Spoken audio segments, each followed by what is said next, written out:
Welcome to McPlum, simple solutions served daily. In this video, I will explain how to make brownies soft and moist. Achieving that perfect fudgy texture starts with your ingredients. Using both melted butter and a neutral oil, like vegetable oil, provides a rich flavor and ensures maximum moisture. Also, incorporating brown sugar alongside granulated sugar adds a wonderful chewiness and helps keep your brownies incredibly soft.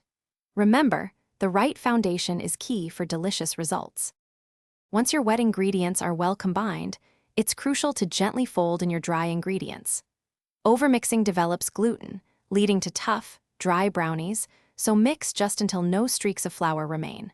For baking, a moderate oven temperature of around 350 degrees Fahrenheit is ideal. This allows the brownies to cook evenly without drying out too quickly, contributing to that desired moist interior. Knowing when your brownies are perfectly baked is vital. Insert a toothpick into the center.